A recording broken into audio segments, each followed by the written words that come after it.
Innal hamdalillah nahmaduhu wa nasta'inuhu wa nastaghfiruh wa na'udzu billahi min shururi anfusina wa sayyiati a'malina may yahdihillahu fala mudilla lahu wa may yudlil fala hadiya lahu asyhadu an la ilaha illallah wahdahu la syarika lahu wa asyhadu anna Muhammadan abduhu wa rasuluhu la nabiyya ba'dah.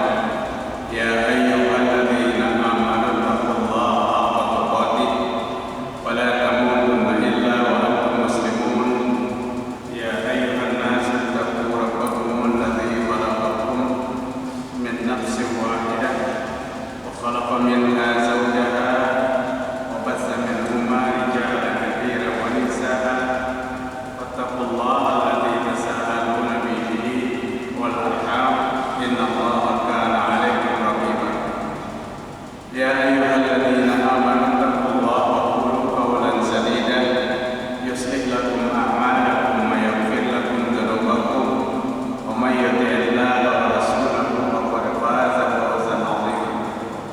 Fa inna asdaqal haditsi kitabullah wa khairal huda huda Muhammad sallallahu alaihi wasallam wa syarrul umuri muhdatsatuha wa kullu muhdatsatin bid'ah wa kullu bid'atin dhalalah wa kullu dhalalatin finnar. Alhamdulillah, mari kita bersyukur kepada Allah Subhanahu wa taala pada malam hari ini, malam Ahad, tanggal 4 bulan Muharram, ya. Kamis, Jumat, Sabtu, Ahad. Tanggal 4 bulan Muharram 1442 Hijriah. Alhamdulillah, kita dapat melaksanakan salat maghrib berjamaah untuk atas hidayah dan petunjuk daripada Allah Ta'ala. Allah membukakan hati kita untuk sama-sama melaksanakan salat maghrib dan salat isya insyaallah di masjid yang mulia ini. Harapan kita mudah-mudahan ibadah-ibadah kita diterima oleh Allah Ta'ala dan mudah-mudahan segala dosa dan kesalahan kita diampuni oleh Allah Subhanahu wa taala. Pada kajian malam ini, ulun ingin sambung kajian kita hampir 1 tahun yang lalu pada bulan Zulkaidah 1441 Hijriah, 1440 Hijriah, di masjid ini, tentang orang-orang yang ditolak sholatnya. Kita sholat diperintah oleh Allah, tapi tidak sedikit orang yang sholat itu ditolak sholatnya. Sangat perlu dan sangat perlu untuk kita ketahui agar ibadah sholat yang kita kerjakan bukan suatu ibadah yang sia-sia, bukan suatu ibadah yang tidak bernilai. Junjungan kita Nabi besar Muhammad sallallahu alaihi wasallam menjelaskan beberapa hadis sahih kepada kita tentang orang-orang yang sholatnya tidak diterima, sholatnya ditolak. Salah satu di antaranya dalam sebuah hadis yang diriwayatkan Imam An-Nasa'i, hadis yang sahih oleh Syekh Nasiruddin Al-Albani, man syaribal khamra lam tuqbal lahu salatu arba'ina shalah. Siapa yang meminum khamar, Allah tidak menerima sekali minum itu 40 hari sholatnya, 40 arba'in sholat, 40 pagi sholat. Maksudnya 40 hari. Pecandu miras berbahaya. Kenapa? Ibadah sholat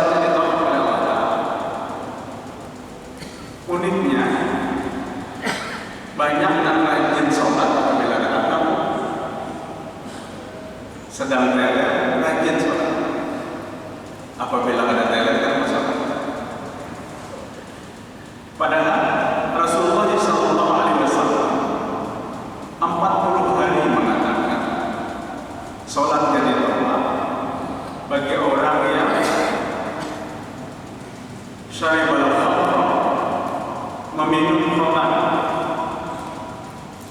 Kenapa begitu berat rasanya khamr itu?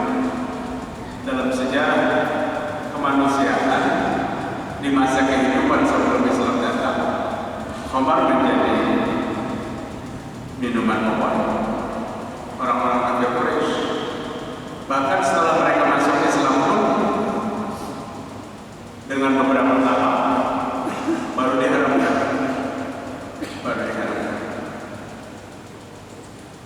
Khamr adalah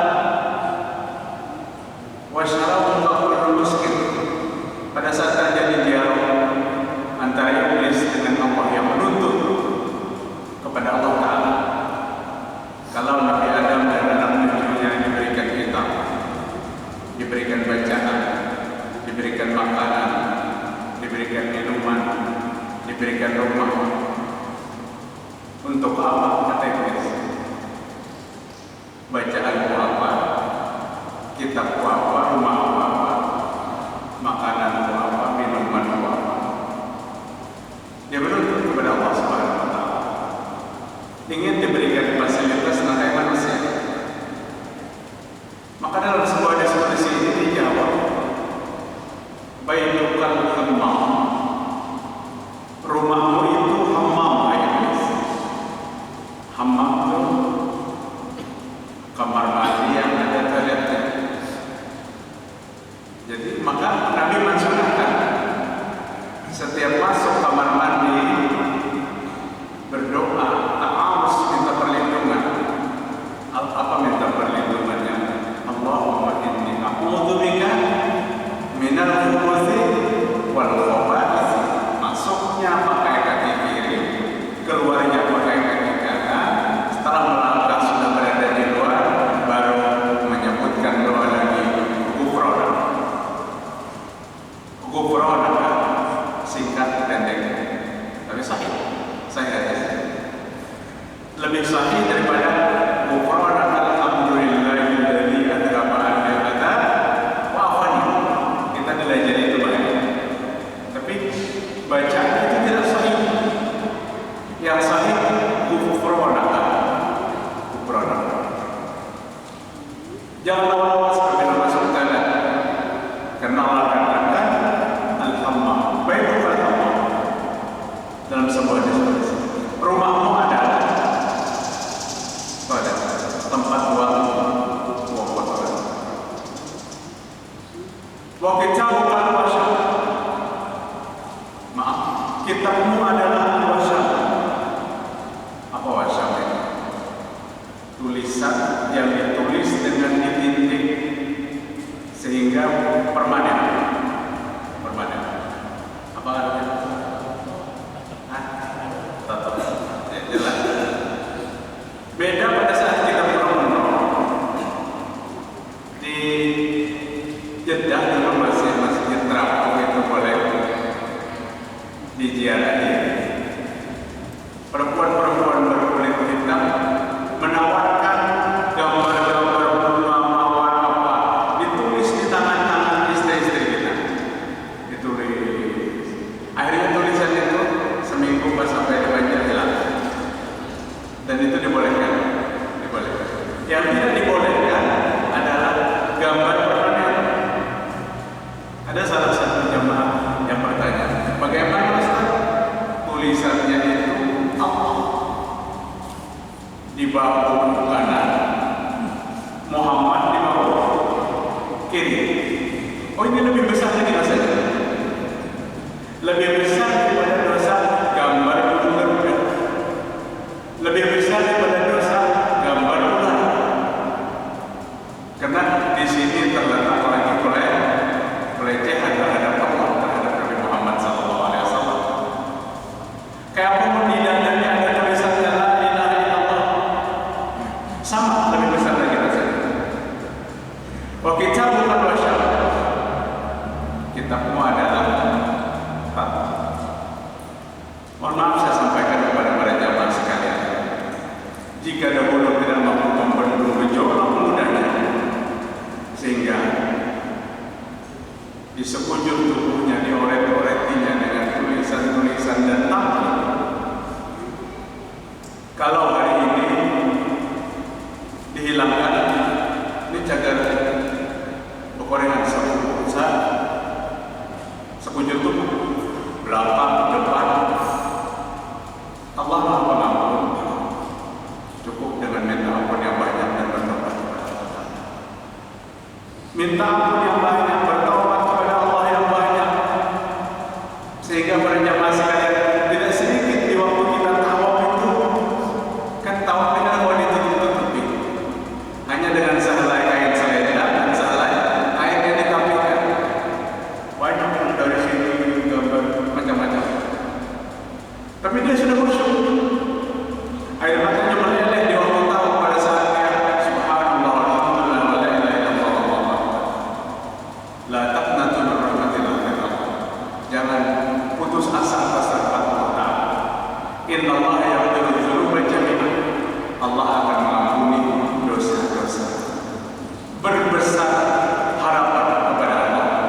Sebesar apapun dosa kita, pasti pengampunan Allah lebih besar daripada itu. Yang belum jangan dicoba-coba. Yang belum jangan dicoba-coba. Lagi pula sekarang tato-tatoan itu ada asik lagi, keren lagi. Hari ini remaja banyak-banyak berpikir positif untuk masa depan 60-70 tahun dan masa depan hakiki ini di akhirat nanti. Jadi jangan masa depannya di dunia aja dipikirkan, masa depan akhirat itu wajib. Aturlah kehidupan supaya hidup yang baik, tapi atur juga kehidupan supaya jadi mati yang baik. Wa qira'atu tasyrih, kitabmu adalah tato dan bacaanmu adalah syair. Wa qira'atu tasyrih, bacaanmu adalah syair. Maka di ayat 69 surah Yasin, siapa yang ingat? Wa man nu'ammirhu nunaqqisu fil khalq wa ma 'allamnahu syi'ra wa ma yanbaghi lahu in huwa illa dzikrun wa qur'anun mubin. Kata Allah Ta'ala, tiap malam Jumat Yasinnya kita baca, tapi kita tidak tahu karena tidak pernah mendalami dari kandungan itu. Apa kata Allah Ta'ala?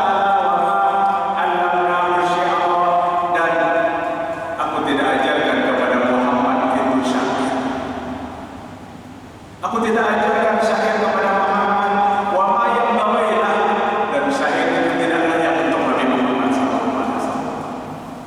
Syair tidak diajarkan dan syair tidak layak untuk Nabi. Boleh dibuka 69 surah Yasin. Wa qira'atu tasyrih, bacaanmu adalah syair. Lebih-lebih syair-syair yang nilainya hayalan belaka itu tidak benar.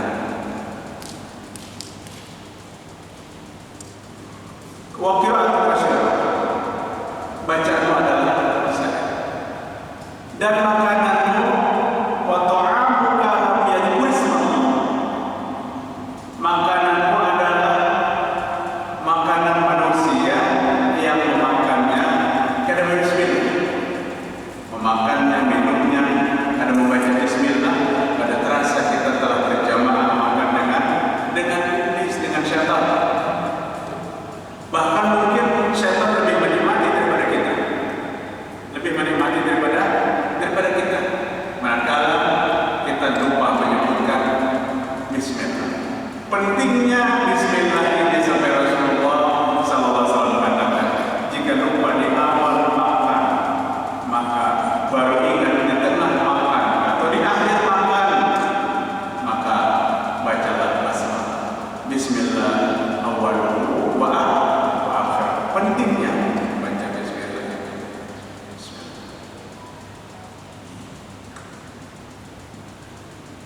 Wa syarabu kullu muskir, itu tema kita. Minuman wahai iblis adalah minuman yang memabukkan.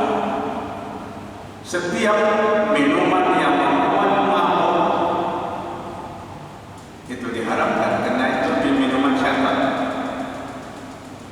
Pertanyaannya, lamun kalau mabuk sedikit aja minumnya, jangan pernah dicoba-coba.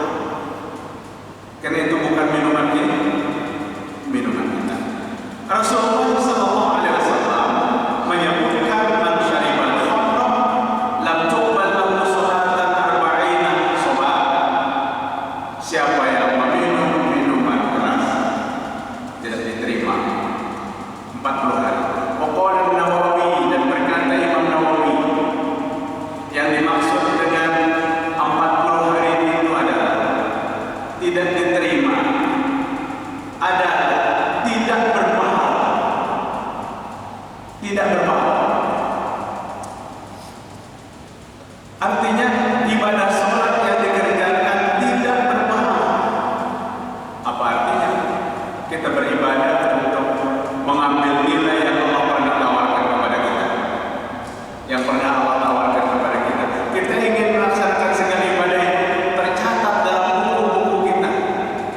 Nanti pada saat diserahkan dengan nilai-nilai ibadah yang banyak. Paling tidak kita waspadai, tinggalkan khamar. Karena itu merusak ibadah salat kita. Yang kedua, man ata arrafan fasa'alahu an syai'in lam tuqbal lahu salatun arba'ina laila. Hadis sahih diriwayatkan Imam Muslim.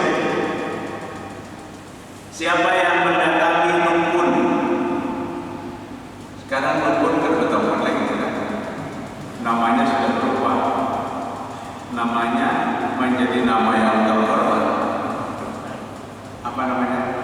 Orang pintar. Dukun kan ada lagi, karena disebut dukun lagi orang pintar. Paling sedikit, paling tidak paranormal. Di tengah kehidupan yang luar biasa lagi. Kalau hidup zaman Fir'aun, hidup zaman Namrud, wajar mereka masih mempercayai dukun-dukun. Namrud pada saat telinganya dimasuki oleh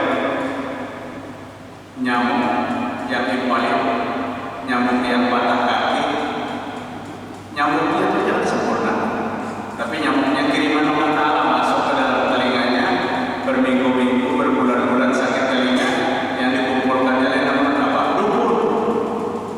40 dukunnya. Kata Namrud, bagaimana menghilangkan sakit kepala? Telinganya dibornya setiap hari, nyamuk aja memang Allah yang mengirim. Apa kata dukunnya? Allah yang punya sebenarnya. Namrud kalau ingin hilang sakit kepalanya, menyiapkan kepalanya dipukul oleh rakyatnya dengan sandalnya. Allah tuh mudah menghilangkan orang yang sombong. Namrud itu kan sombongnya luar biasa. Kata Namrud kan mudah-mudah dipukul kepala, apalagi rakyatnya. Rakyat yang dizoliminya akhirnya memukul kepalanya dengan sandal. Allah menghinakan. Allah menghinakan. Kalau lawan siapa yang ketahuan? Lawan dukunnya. Lawan dukunnya. Man ata arrafan, siapa yang datang kepada dukun fasa'alahu an syai'in, maka dia bertanya tentang sesuatu, lam tuqbal lahu salatun arba'ina laila, salatnya tidak diterima 40 hari. Mungkin bahari sering kita memakai jasa dukun. Kadang-kadang hilang sandal, sudah berubah lawan. Akhirnya dosanya lebih besar. Salat 40 hari tidak diterima. Uniknya bapak-bapak ibu jemaah sekalian, di tengah dunia yang maju, justru jasa dukun paranormal orang pintar banyak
dengan Al-Quran itu nanti akan mengajarkan segala ilmu-ilmu yang lain.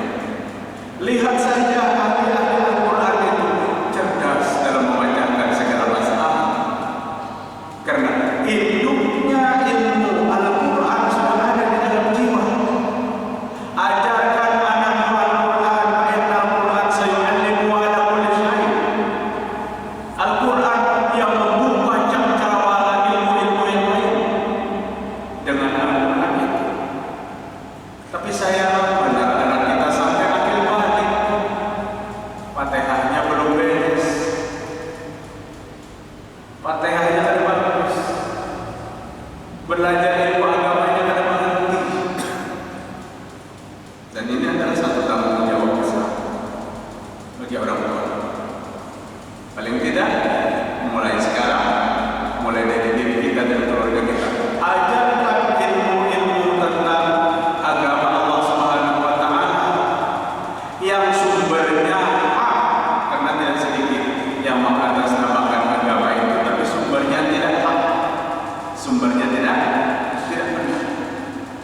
Apabila ilmu itu masuk ke dalam jiwa kita, agama itu masuk ke dalam jiwa kita, segala bentuk apapun, apa aja dari hal-hal yang bertentangan dengan Islam mampu kita buang.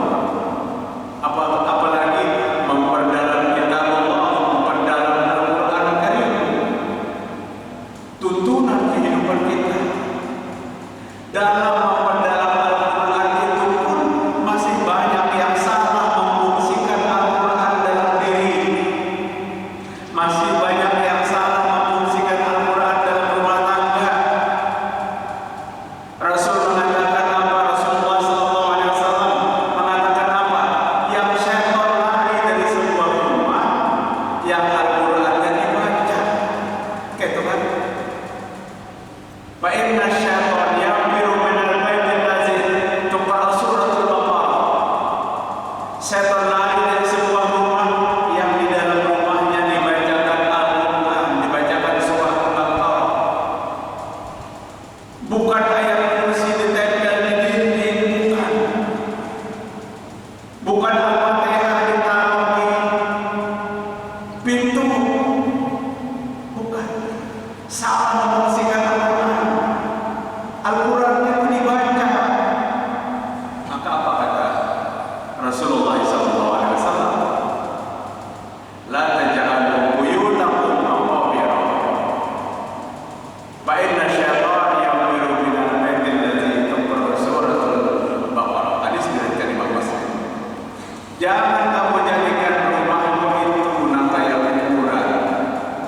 Karena ada aktivitas ibadah di kuburan itu. Jangan jadikan rumahmu kayak kuburan, sepi. Fa inna syaitan ya'muru minal baitil ladzi tuqra suratul Baqarah. Syaitan lari dari sebuah rumah yang di dalam rumah itu dibacakan Al-Quran. Rasul kaget, Rasul terkejut, Nabi Muhammad SAW.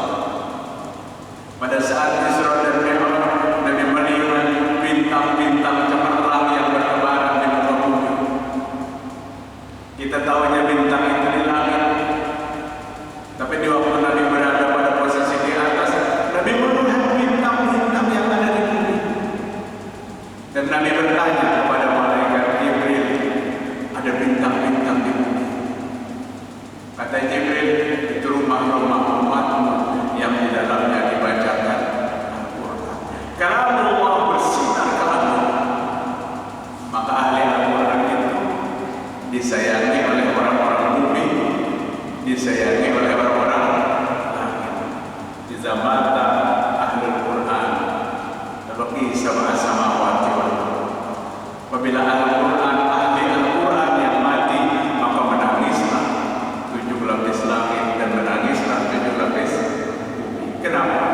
Karena mereka dia merindukan ahli-ahli Al-Quran.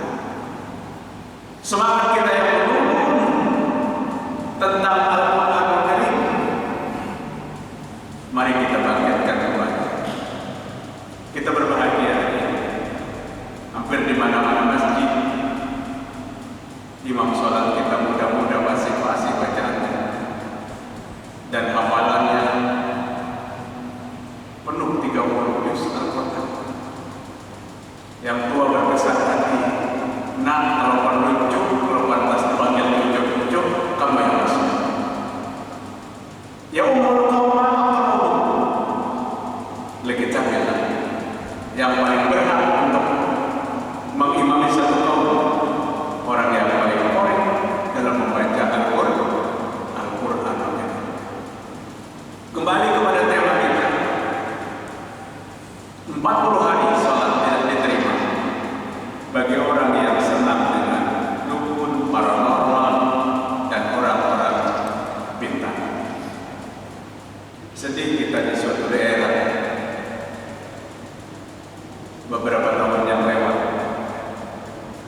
ada sekelompok anak-anak yang akan melaksanakan ujian.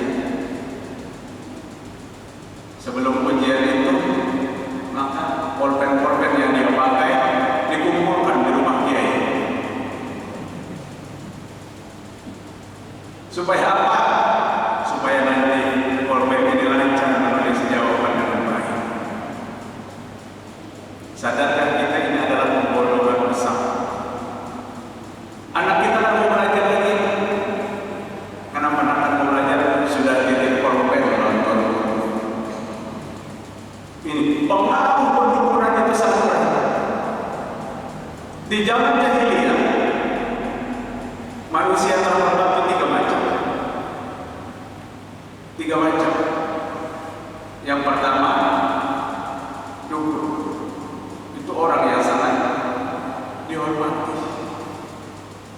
Orang yang sangat dihormati, dan mereka tidak mengenal ilmu yang benar, tidak mengenal ilmu yang benar. Yang kedua,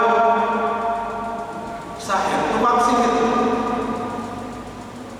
Mereka gunakan jasa-jasanya untuk membalas dendam musuh kepada yang lain melewati tukang sihir, maka mereka hormat kepada tukang sihir.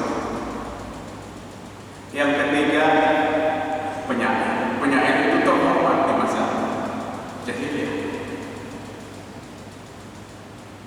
Ada salah seorang orang kafir Quraisy yang ahli dalam mengubah syairnya dan terhormat pada masa karena bahasa-bahasa sanjungan ada pada kalimat-kalimat. Jika cerita dalam syairnya sedih sampai menangis yang bawahnya. Bapak Ibu, kemudian orang yang ditolak salatnya, An Amri bin Marrah al-Juhaini radhiyallahu anhu, qala jaa rajulun ila Nabi sallallahu alaihi wasallam. Telah datang seorang laki-laki kepada Nabi Muhammad sallallahu alaihi wasallam. Faqala ya Rasulullah, laki-laki tadi berkata kepada Nabi, syahidtu an la ilaha illallah wa annaka Rasulullah. Saya sudah bersyahadat, saya sudah bersaksi bahwa tidak ada Tuhan kecuali Allah dan engkau adalah Rasul. Wa shallaitul khamsa, dan saya sudah salat 5 waktu. Wa ataitu zakat mali, dan aku sudah tunaikan zakat harta. Wa syumtu syahr Ramadan, dan aku sudah puasa bulan Ramadan. Ya Rasul sallallahu alaihi wasallam, ulun sudah bersyahadat, masuk Islam tadi. Ulun sudah sholat 5 waktu. Ulun sudah tunaikan zakat. Ulun sudah puasa bulan Ramadan. Sampai di sini sahabat itu bercerita, maka Nabi beruntung pembicaraannya. Orang Nabi bersabda, man mata ala hadha, man mata ala hadha kana ma'an nabiyyin was-siddiqin wasyuhada yaumil qiyamah. Hakaza wa nasaba asabi'i. Apabila engkau mati pada saat kamu melakukan macam itu, kamu sudah Islam, kamu sudah salat 5 waktu, kamu sudah tunaikan zakat, kamu sudah puasa, kemudian kamu mati, maka kana ma'an nabiyyin, kamu nanti akan terkumpul dengan nabi-nabi di akhirat. Was-siddiqin, dan siddiqin, wasyuhada, dan orang-orang mati syahid yaumul qiyamah, pada hari kiamat. Hakada wa nasaba asabi'i, seperti ini terkumpulnya. Nabi mengajukan 2 jarinya. Jauh dekat? Dekat. Seperti ini kata Nabi terkumpulnya orang yang sudah syahadat, orang yang sudah sholat, orang yang sudah zakat, orang yang sudah puasa. Seperti ini dengan nabi-nabi, dengan siddiqin dan syuhada. Malam ya walidayhi. Kunci terakhir mengerikan. Selama engkau tidak menjadi anak durhaka pada orang tua. Kamu bersama Nabi seperti ini. Kamu sudah syahadat, sudah sholat, sudah zakat, sudah puasa, akan bersama Nabi. Selama engkau tidak menjadi anak durhaka. Artinya apa? Jika engkau anak durhaka kepada orang tuamu, sholatmu hangus, zakatmu hilang, puasamu tidak berpahala. Kamu sudah terjadi.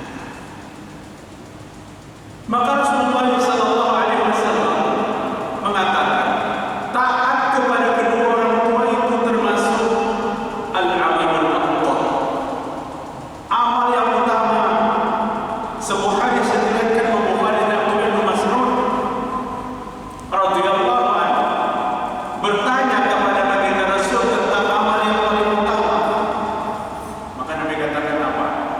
As-shalatu li waqtiha, mendirikan salat pada waktunya. Maghrib kita sudah mengerjakan ibadah utama. Insyaallah Isya kita mengerjakan ibadah utama. Sahabat bertanya, selain daripada salat tepat waktu apa wahai Rasul? Apa kata Nabi? Birrul walidain, berbuat baik kepada kedua orang tua. Sahabat bertanya, setelah itu apa? Al-jihad fisabilillah, jihad di jalan Allah. Tiga macam yang Nabi katakan amal yang paling utama: mengerjakan salat pada waktunya, berbuat baik kepada kedua orang tua, dan jihad di jalan Allah Subhanahu wa taala. Di dalam hadis yang diriwayatkan yang disahihkan oleh Al-Albani pada Sahih At-Targhib ini, anak durhaka adalah anak yang ditolak kepada sholat. Jangan mentang-mentang kita rutin sholat 5 waktu, tapi orang tua kita hinakan sampai dia menangis, kita bantah. Ini dosa yang amat besar. Dan Rasulullah SAW katakan, satu dosa yang Allah akan pertontonkan di dunia, azab dan siksanya sebelum di akhirat, adalah dosa anak durhaka kepada kedua orang tua. Segala dosa-dosa yang lain di akhirat akan merasakan, tapi dosa durhaka kepada kedua orang tua maka akan diperlihatkan di dunia. Hidupnya amburadul, rumah tangganya tidak tenang, keluarganya kadang-kadang diurus. Cari kayak hubungan kita dengan orang tua. Ya Ali, kata laki-laki kepada Khalifah, wahai Ali, Khalifah Ali radhiyallahu anhu, kenapa akhir-akhir ini rezeki ulun mulai usahanya sama tapi hasilnya menurun? Apa kata Ali bin Abi Thalib? La'allaka ta'budu Ali walidayk. Jangan-jangan engkau ada berdoa lagi untuk kedua orang tua. Rizkimu mulai sumpah, manakala kamu tidak lagi berdoa kepada orang tuamu. Jangan sekedar disisipkan, kuatkan hati kita untuk berdoa minimal 5 kali sehari kepada kedua orang tua kita yang masih hidup atau kedua orang tua kita yang sudah meninggal dunia. Fa innaka ta'budu Ali walidayk taqdirat rizqah. Meninggalkan berdoa kepada Allah untuk kedua orang tua, menutup pintu-pintu rezeki. Pintu-pintu rezeki tertutup karena kurangnya doa kita. Orang tua kita sudah meninggal 20-30 tahun, tetap kita Rabbi firli wa li walidayya sidqan. Allah yang ajarkan doa ini. Allah yang ajarkan. Dan ini salah satu tanda seorang anak yang taat kepada kedua orang tua, sekalipun orang tuanya sudah tidak ada lagi. Karena ada lagi orang tuanya, tapi ketaatan tetap kepada kedua orang tua.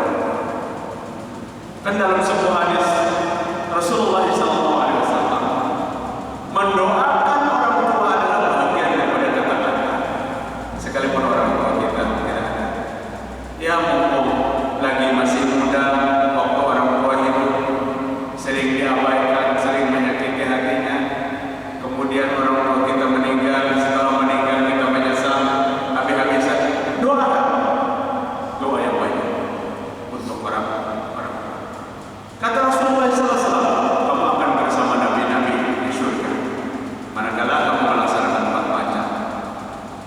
syahadat, sholat, zakat, puasa.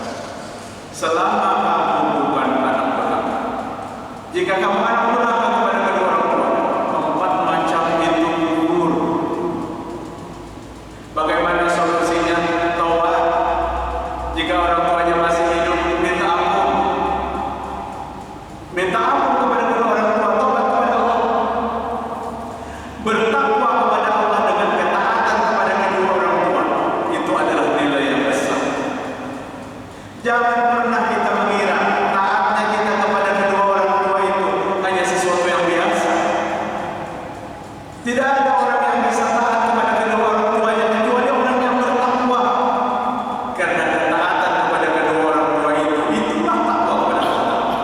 Itulah bahagian daripada ketakwaan. Wala taqul lahuma uff. Jangan kamu katakan, cik, renungi Pak, berapa berat pelecehan kata-kata itu? Tidak terlalu berat. Cik, Bang, tidak terlalu berat. Tapi Allah tetap katakan, itu pun jangan katakan kepada orang. Jangan ada ucapan yang membuat orang tua kita tersinggung. Apalagi sampai menangis. Apalagi sampai menangis. Para jamaah sekalian, kemudian orang yang sholatnya ditambahkan pahalanya. Dalam sebuah hadis yang diriwayatkan Imam Ahmad, Rasulullah SAW bersabda, aswa'an nas sariqatan alladhi yasraqu min salati. Manusia yang paling buruk itu adalah seorang pencuri yang mencuri di dalam sholat. Jadi manusia yang paling buruk kata Nabi adalah seorang pencuri yang mencuri di dalam sholat. Jangan pun kita, sahabat Nabi aja bingung. Kalau sahabat bertanya, ya Rasulullah, apa yang banyak syarufin min sholat?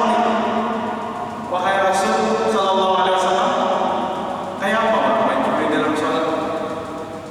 Adakah yang mencuri dalam sholat? Lamun sambil sujud mana atas orang di sebelah itu pada sholat. Jadi ujar sahabat, kayak apa ya Rasul? Yang dinamakan pencuri yang paling buruk adalah pencuri di dalam sholat. Coba lihat apa yang disampaikan. Qala la yatimmu ruku'uha wa la sujuduha. Orang yang tidak menyempurnakan ruku dan sujud. Dalam sebuah hadis diriwayatkan Imam Bukhari, warga watan fa'inna raki'an wasjud watan fa'inna sajid. Ruku dan tumaninah dalam ruku dan sujud, tumaninah dalam sujud. Tumaninah dalam ruku sama wajibnya dalam rukunya. Tumaninah dalam sujud sama wajibnya dalam sujudnya. Melihat di sini sama. Tumaninah dalam ruku sama wajibnya dalam rukunya. Tumaninah dalam sujud sama wajibnya dengan sujudnya. Jika ruku tidak bertumaninah, sujud tidak bertumaninah, pada hakikatnya dia tidak ruku dan sujud. Kalau sholat tidak ruku dan sujud sah tidak sah? Kelupaan aja harus mengakui kepada Allah bahwa kita itu memang penuh dengan kelupaan. Dengan sujud sah. Jadi bahaya juga bagi orang yang tidak pernah sampaikan. Ada di sini kita. Bagi orang yang tidak mengerti tentang tata cara dan kegiatan sholat, rukuknya itu kan ada tumaninah. Batas tumaninah dalam ruku sebatas bacaan yang disunahkan. Apa bacaannya? Allahu Akbar, Subhana Rabbiyal Azim, Subhana Rabbiyal Azim, Subhana Rabbiyal Azim, Sami Allahu liman hamidah. Ini batas jedanya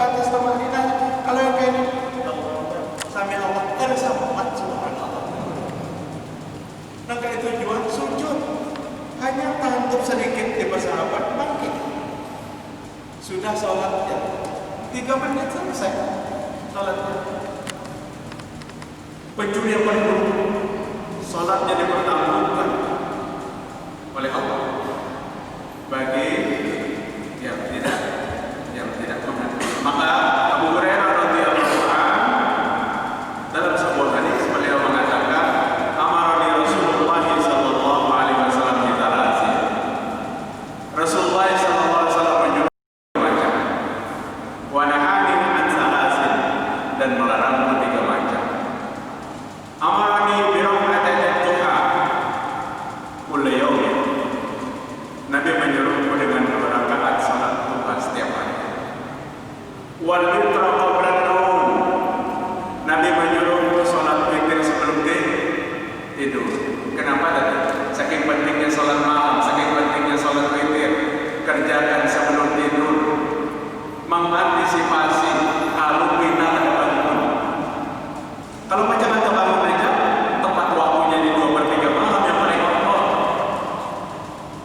Wah, ini kan ada alasan lagi, kan ada bangun, ada hendak bangun. Lamun kan ada bangun kona alasan HP menunjuk anak kiri kanan program alarm baik-baik jam 3 bunyi. Tapi tangan kita mengaharap matinya itu kada hendak bangun kan. Kada hendak bangun.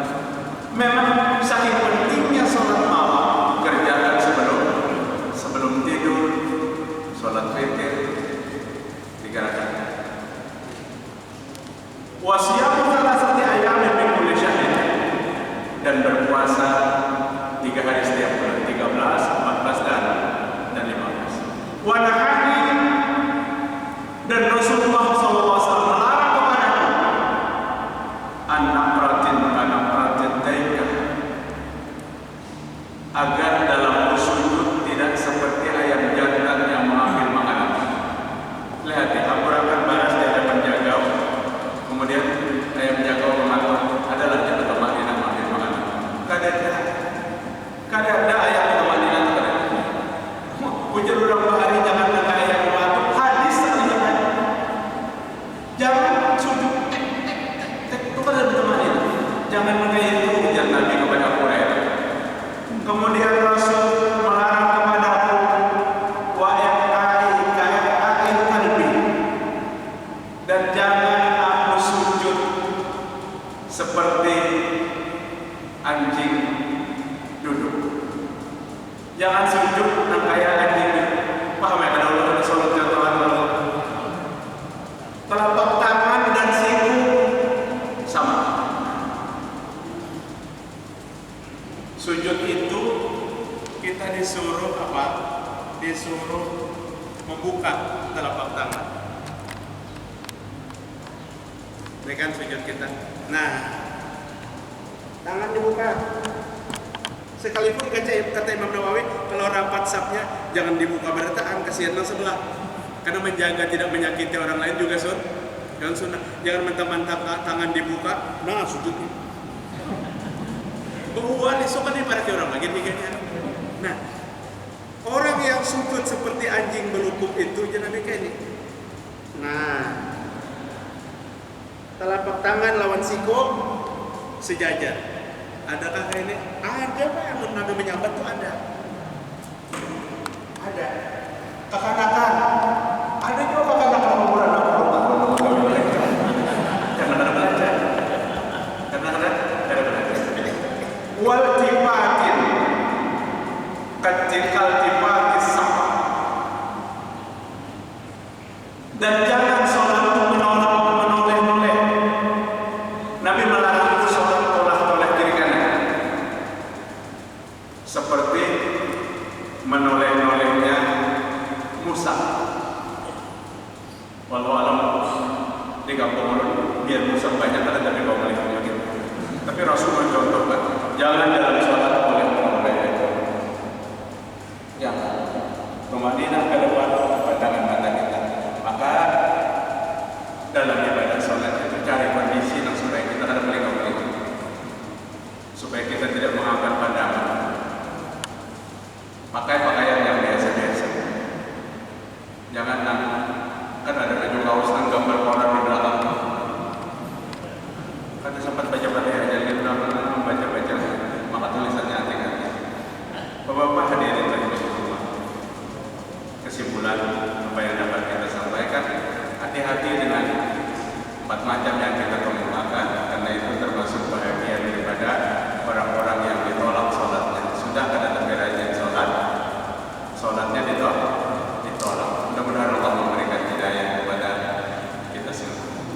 subhanahu